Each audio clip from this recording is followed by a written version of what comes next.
Hello guys, welcome back to my channel. आप सबका मेरे चैनल पे वेलकम है। मैं यहाँ पे बहुत बढ़िया हूँ एंड आई होप आप सब भी वहाँ पे बहुत बढ़िया होगे। सो जैसे कि हम सबको पता है, कनाडा में आने से पहले हर लोगों के माइंड में एक स्ट्रेस होता है, यार घर कैसा होगा। घर ढूंढना, घर मिलना एक बहुत बड़ा टास्क होता है। कुछ लोग बेसमेंट प्रेफर करते हैं, कुछ लोग अपार्टमेंट प्रेफर करते हैं, कुछ लोग अपर फ्लोर प्रेफर करते हैं।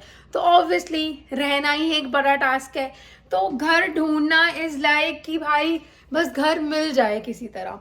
सो मैंने सोचा कि मैं आज आप लोगों के साथ अपना बेसमेंट टूर शेयर करती हूँ, जिससे क्योंकि बहुत लोगों के माइंड में बहुत से डाउट होते हैं बेसमेंट को लेकर कि बेसमेंट के क्या प्रोज हैं, क्या कॉन्स है, बेसमेंट अच्छी होती भी है रहने के लिए, बेसमेंट प्राइवेट प्रेफर करनी चाहिए या शेयरिंग प्रेफर करनी चाहिए, बेसमेंट में वेंटिलेशन है कि भी या नहीं है, धूप आती है या नहीं आती है, खाना बनाने में मतलब क्या कोई प्रॉब्लम तो नहीं होती, अलार्म कितनी बारी बजता है, और अगर हमारे लैंडलॉर्ड है वो हमें परेशान तो नहीं कर रहे।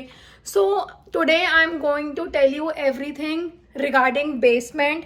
अगर आप लोगों को कोई भी डाउट्स हो, कोई क्वेश्चंस हो, आप कमेंट सेक्शन में कभी भी लिख सकते हो पूछने के लिए। सो आज हम चलते हैं बेसमेंट का टूर देखने के लिए। Let's go.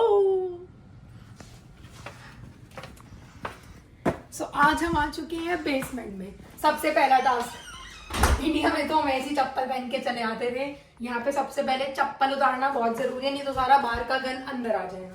तो मैंने अपनी चप्पल चेंज कर दी है, अब मैं अपने घर वाली स्लीपर्स पहनूंगी। तो जैसे कि आप ये देख रहे हो, this is what is basement. इन लोगों ने हमें प्यारा सा काउच दे रखा है बैठने के लिए। तो ये हमारा एक छोटा सा लिविंग रूम है, सोफा बहुत बढ़िया दे रखा है। सबसे पहले मैं आपको अपना मंदिर दिखाऊंगी। जय भगवान जी। इन्होंने हमें ये टेबल प्रोवाइड किया था, तो हमने इसको अपने मंदिर की एंट्रेंस बना लिया, जिससे कोई भी हमारे घर पर आए। You to my kitchen now. This is my kitchen. जैसे कि आपको बताती हूँ कि हमने बेसमेंट ली थी, तो हमें बेसमेंट फर्निश मिली थी। इतना बढ़िया रेफ्रिजरेटर, हमें माइक्रोवेव साथ में मिला था। तो मतलब एवरीथिंग जो बेसिक चीजें होती है वो हमें पहले से लगी लगाई मिली थी कि हमें कोई हासिल ना हो। सो ये है मेरी प्यारी सी किचन। ये है मेरा आइलैंड। इसके नीचे एक छोटी सी कबर्ड है जिसमें मैंने अपने सारे स्पाइसेस रखे हुए हैं। इसमें हम जनरली अपना कुछ खाना खा लेते हैं। ये हमारा वॉशिंग वाला सिस्टम है, यहाँ पे हम यूटेंसिल्स वॉश करते हैं। ये रहा माइक्रोवेव।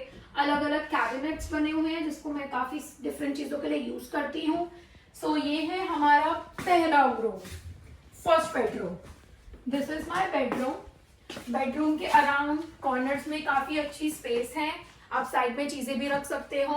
उन्होंने छोटा सा टेबल प्रोवाइड करा है for putting mobile. And this is my closet. So her closet में यहाँ पे मिरर है, अपने अच्छे से मैं रेडी हो सकती हूँ। Let me take you over to my second room में जाने से पहले यहाँ पे एक छोटा सा सेंटर टेबल टाइप हमारा बना हुआ है। ये मेरे छोटे मियाँ और ये मेरे बड़े मियाँ। अब हम आते हैं हमारे सेकेंड रूम में। ये हमने बेसिकली ऑफिस कम रूम बना रखा है। हम अपना यहाँ पे ऑफिस का सेटअप है, हमारा यहाँ पे अपना ऑफिस भी कर लिया। ये हमारा बेड है, जैसे कि आपको बोला फर्निश था, तो बेड बेसिक चीजें लगी लगाई मिली थी। क्लोजेट यहाँ पर भी है। नेक्स्ट हम आते हैं, ये एक अगर कोई बंदा शेयरिंग में रहेगा तो एक तरीके से ये कॉमन क्लोजेट है, कोई भी यूज कर सकता है। This room over here suspicious है, ये हमारा स्टोर रूम है। स्टोर रूम भी बहुत ज्यादा स्पेशियस है, अगर आप देखोगे इसके अंदर जाकर पूरा है तो इट्स वेरी गुड। बहुत अच्छी स्पेशियस हमें बेसमेंट मिली हुई है। ये वाला डोर क्लोज रहता है क्योंकि ये उनकी एंट्रेंस का है, अगर उनको ऊपर से आके या उनको कुछ चेक करना है तो वो आ सकते हैं। Next I would like to show you जहाँ पे हमारी सारी वॉशिंग मशीन होती है। ये वॉशर, ये ड्रायर। ये रहा हमारा washroom. Washroom is quite good. Side में कैबिनेट्स हैं अपनी चीजें रखने के लिए। So it's very good clean washroom with everything. अब पहले प्रोस की बात करते हैं। वेंटिलेशन, एक वेंटिलेशन हमारी विंडो यहाँ पर है इस रूम में। मीन्स हमारे पास दो रूम है, एक ये फर्स्ट रूम की वेंटिलेशन है, दूसरे रूम की वेंटिलेशन, और हमारा डोर तो है ही। और थर्ड चीज आती है हमारा फायर अलार्म। खाना बनाते हुए सबसे ज्यादा कौन ये वाला बात होती है, पराठे बनाओगे, घी करोगे तो आपका अलार्म ना बजे, ऐसा हो नहीं सकता। सो ये था मेरा बेसमेंट का टूर। बट इससे पहले एक चीज़ बताना चाहूँगी कि जैसे कि हम स्टार्टिंग में जब इमिग्रेंट्स आते हैं तो हम प्रेफर करते हैं कि हमें किसी भी तरह कुछ चीपर प्राइस में अच्छी सी डील मिल जाए घर पे रहने के लिए। सो मैं ये रेकमेंड करूँगी, ऊपर वाले फ्लोर लेने से अच्छा हम लोग बेसमेंट प्रेफर करें, क्योंकि बेसमेंट का रेट थोड़ा सा चीपर होता है। सो ये तो था एक अच्छा वाला प्रॉस। अब हम आते हैं कॉन्स में। कॉन, सबसे पहला कॉन बेसमेंट का रहने का होता है फायर अलार्म। आप खाना शांति से नहीं बना सकते, मतलब पीछे से कलेश जरूर होएगा, वो अलार्म जरूर बजेगा। सो उसमें थोड़ा आपको प्रिकॉशन लेना होता है कि आप अपनी गैस कम करो, अलार्म से बच जाओ किसी तरह। सेकेंड थिंग मैं ये कहूँगी कि बेसमेंट में ना बहुत ज़्यादा ठंड होती है। अगर ऊपर वाले फ्लोर में वो लोग अपना टेम्परेचर इंक्रीज कर रहे हैं या डिक्रीज कर रहे हैं तो नीचे सबसे ज़्यादा इफेक्ट आता है। तो थोड़ा उस चीज़ का मैं कहूँगी कि ठंड बहुत ज़्यादा लगती है। अगर ऊपर वाले फॉर एग्जांपल बहुत लाइट ब्लैंकेट ले रहे हो तो मैं यहाँ पे नीचे 2 ब्लैंकेट ले रही होती हूँ, क्योंकि ठंड बहुत ज़्यादा लगती है। दो आई वुड से कि मेरी बेसमेंट तो बिल्कुल न्यू थी, हमें बिल्कुल फर्निश होके मिली थी, बिल्कुल हम फर्स्ट मूविंग थे यहाँ पे।